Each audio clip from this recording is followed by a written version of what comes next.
Am I the a-hole for telling my dad it's not my job to make sure my half-siblings have a mom? My parents divorced when I, 17 male, was 5. I'm not sure on why, but part of me has always figured dad cheated on mom because he was with someone suspiciously fast afterward, like that same month fast. But my mom never spoke about it. She just told me both she and dad loved me and that would never change, and I would never have to choose between my parents. My dad was in 2 live-in relationships post-divorce. When I was 7, he was with Jen and had Luna, 9, with her, and then when I was 10, he was with Bree and had Harry, 7. Jen and Bree both stopped being moms to their kids, and so my dad became a single full-time parent to my half-siblings. From that point onward, my dad has tried to convince mom she could step up and at least fill some kind of female role model relationship with them. He also corrects me in the half-siblings term and says we are just siblings. And if I were to call them just my siblings, it might soften mom's heart to being a female or maternal figure for them.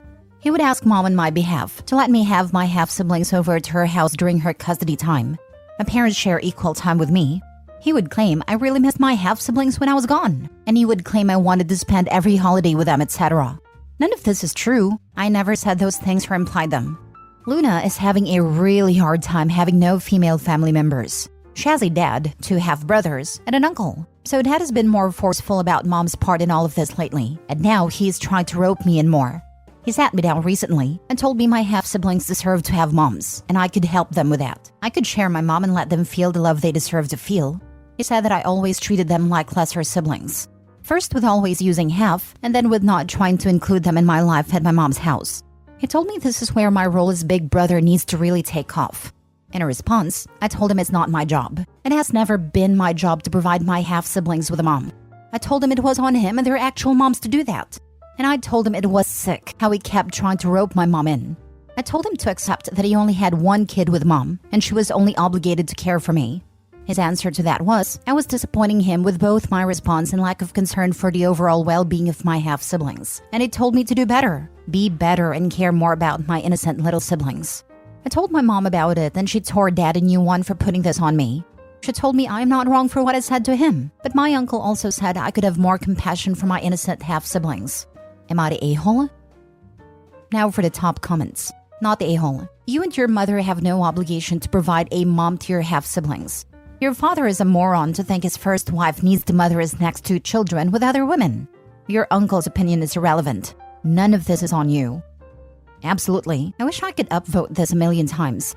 Your mother seems to have your back and your dad just wants time away from his kids. So if he can palm them off to your mom, it's a win for him. It must be cramping his style trying to find a 4th woman to have a kid with. It comes down to the fact that dad doesn't view women as individuals. He sees them as interchangeable, and based on the services they can provide and the tasks they do, like an employee, not a person and not a partner. This is probably why his relationships eventually fail. OP is not a-hole. Not the a-hole. Your siblings would be fine without a mom if your father stopped pointing out that they're missing out. Dad is just looking for a free babysitter. But dad picked the mother of these kids, and he chose poorly. That's on him, not your mom. It sounds like the best thing for you would be to just go stay with mom. Let dad figure his life out without putting any of it on you. Exactly. It is not OP nor her mother's problem nor fault that 2 out of 3 baby mamas of his are trash. And he's garbage for trying to parentify OP and dump his parental responsibilities on his first ex/OP's mom that has no legit reason, need, nor want to be a mother of his other kids except to OP who is her own. Not the a-hole. I bet OP's mother can't wait till OP is 18, so OP can go no contact on his pathetic butt. Next story. Am I the a-hole for telling my mother that she made her bed? Now she has to lay in it because she is upset that our relationship has changed? 2 years ago, my mother started dating a man. Despite expressing our reluctance to meet him, because she was serial dating we did not want to get attached, they forced the situation, making my sisters and me uncomfortable. Shortly after, he began staying over regularly. My mother's personality changed significantly after meeting him. Example, he would make disgusting comments about my mother in front of us, and she would just laugh. About a year ago, they came home after a date, and I, busy with a timed online university assignment, just shouted hello from my desk. 20 minutes later, with not a word to me or my sister, I heard the outside gate slam, and them leaving just as I finished my assignment. I went to check what was happening, but they were already gone. 10 minutes after they left, me and my sister received a horrible voice message. where my mother accused us of being disrespectful and ungrateful, and how we do not want her to be happy. She also accused us of not greeting either of them when they came inside, though we both did. She left for a week and a half, leaving us with 4 days worth of food in the freezer and no money for electricity. I ran away to get my sister to school during this week, and also no return date. She wanted us to apologize for being brats and not greeting them before she would consider coming back. When we finally talked, she insisted that we were disrespectful for not dropping everything and meeting them at the front door to greet them when they came back, and also that neither of us greeted them in any form. Not true, because I did, and I heard my sister greet them as well. They are the ones who did not respond. The house was small, so it is improbable that they didn't hear us. Mind you that this subject was never broached previous to this incident, and in all the years my mother never required us to greet her at the door like a butler. The power was running low, as well as the food, so we bit the bullet and apologized, even though we clearly weren't guilty of what she was accusing us of. My sister was still in high school, and I was a first-year uni student, so neither of us had a financial capacity to keep a household running. During this talk, I informed her that our relationship would never be the same. Recently, my mother questioned why our relationship remains distant. I reminded her that I had warned her about the lasting impact of our argument. Trust in her as a reliable parent was shattered, and I couldn't simply forget the 2 weeks she abandoned us based on false accusations. While she urged me to move on, I emphasized that she created this distance, and I couldn't force a connection that no longer existed. She's calling me an a-hole for holding this over her head. She says that she's still my mother and deserves forgiveness. But despite her being my mother, I believe the trust has been irreparably damaged. She has given me no indication that she has changed. So, am I the a-hole for what I said? Not the a-hole. Forgiveness is for people who are sorry and show that. She did a horrible thing, yet has no remorse. You should have called the cops and reported her missing and for abandoning your sibling that is a minor. Depending on where they lived and how old they were, not sure if either or both were adults considering they were in uni and high school. It might not be seen as abandonment, and the police might not have been compelled to do anything. That being said, what their mom did was unforgivable. And you're right, she isn't owed forgiveness just because I'm your mother, especially if she isn't sorry. Not the a-hole. It's so convenient when the aggressor urges the person they hurt to move on, or that forgiveness is good for them. It sounds like she was done being a mom and created the opportunity to take a break and blame it on you. Utterly selfish, and her current argument shows she hasn't changed. Asking to be forgiven without an apology or indication that behavior would change is honestly pretty gross. Tells you everything you need to know about this woman. She says that she's still my mother and deserves forgiveness. Not the a-hole. Forgiveness is never deserved. She can ask for it, or ask what she must do to earn it, but it cannot be simply demanded. Mom apparently thinks that being a parent is a type of exemption from ever needing to apologize. Next story. Am I the a-hole for telling my daughter, who is facing homelessness, that only her and the baby can move in with me, not her husband? The husband has lived in their apartment for a number of years. The owners recently sold it, and the new ones are moving in. The problem is, rents have gone up dramatically. The rent they are paying is $1,100 for a one-bedroom, which I thought was a lot. But now that I'm trying to help them find a place, most are now going for around $2,000 a month or more. They can't afford this. My daughter knows she's always welcome at home. Granted, a baby complicates things. I wasn't happy about her having a baby. She's young, just turned 22, but I would never deny her housing. However, I can't stand her husband. Let's just call him Aaron for simplicity's sake. I wouldn't invite Aaron over for dinner, let alone let him live with me. Aaron's in his mid-30s. Criminal history. Hair-triggered temper.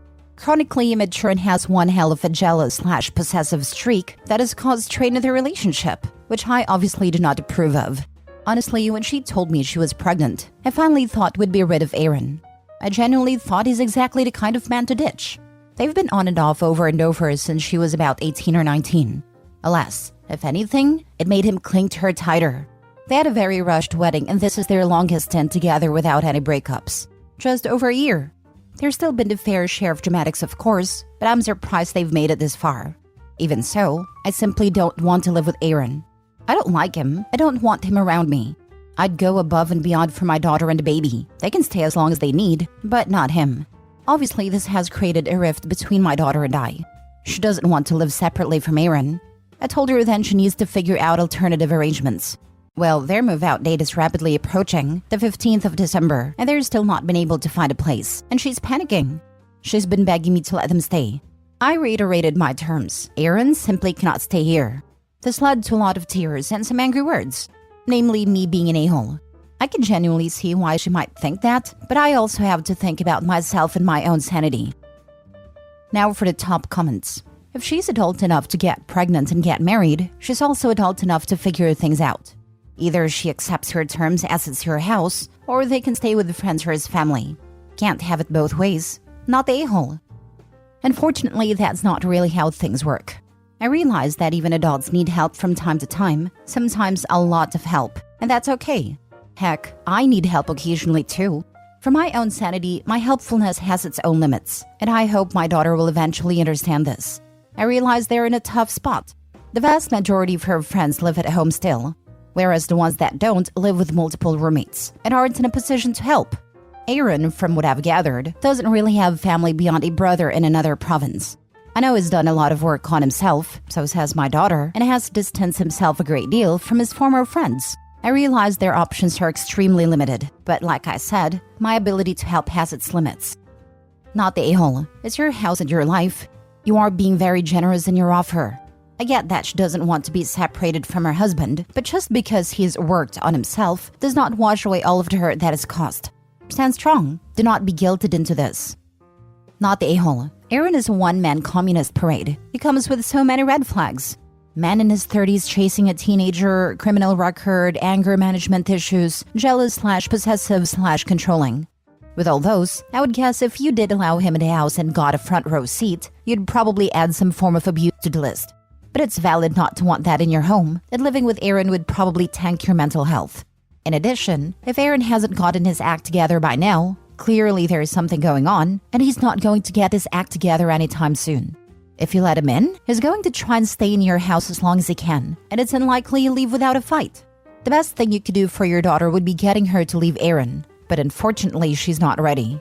Keeping this boundary and keeping your home open to her and her child only may in fact work in the long run when she's ready to leave, because she will know she has a safe place open to her. But until then, you're likely going to be kept away from your daughter and grandbaby. Last story. Am I the a-hole for pointing out to my wife that my mother will never be her parent and she needs to stop? My mom, 64, is polite, and in general keeps a distance away from my wife, 26. I know my wife has trouble with social interaction and they got off on a horrible start. My wife, I'm going to call her Lily, was in foster care and never had a parental figure, and she went hard into trying to become my mom's kid.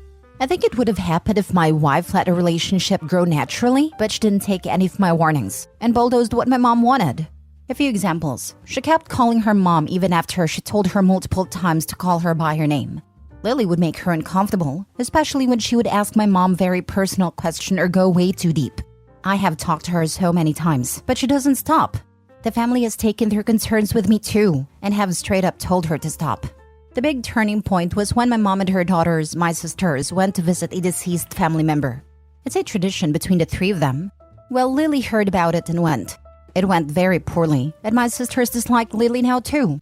We are invited to events that are still in the family, but the women of the family keep their distance. There is a girls' trip around Christmas, and she wasn't invited. This made my wife very upset and was ranting. I had enough when Lily said she was her kid. I snapped and told her my mother will never be her mom, and you need to stop. She ended up crying and now I feel guilty. I just don't know how to get it through her head that she needs to stop. I've talked with her so many times, and she is already in therapy. I see both sides of the story here. I feel so sad for your wife, but also for your family. I can imagine your wife thinking for a long while that once she gets married, she'd finally have parents. It was her last chance to get some, in her mind I'm sure. Unfortunately, that's not always how life works, and I don't think you were the a-hole for saying what you said. It's good that you did. She can finally come to the realization that they're never going to accept her as their own. Hopefully she'll stop trying so hard. My heart goes out to her though. Maybe she should see a therapist to help her process her childhood grief. Not the a-hole. She is seeing a therapist. Have you considered doing a joint session together specifically to discuss the relationship with your family? She doesn't want to do that. I have suggested it before, and she would find it uncomfortable for me to be so close to her therapists. She can understand her own feelings of being uncomfortable with you being close to her therapist, but can't understand that your mom is uncomfortable with her forcing closeness on her? That's a little concerning. I know her therapist cannot and should not tell you anything, but you can still tell them things. I don't think it would be a bad idea to tell the therapist your concerns and even ask what you can do to support your wife while still maintaining healthy boundaries in the family. Sure does sound like the therapy isn't at all working, to be honest. I'm sure you could have been gentler to her in telling her what you did, but I'm still going not the a-hole. It sounds like she has been warned and told so many times. At what point does she take responsibility for her actions? I just don't get why she's so fixated on this. It's a miracle that my mother is still polite to her. I know it has to do with foster care, but after being told to stop so many times, I am confused about how she will ignore everyone and keep going.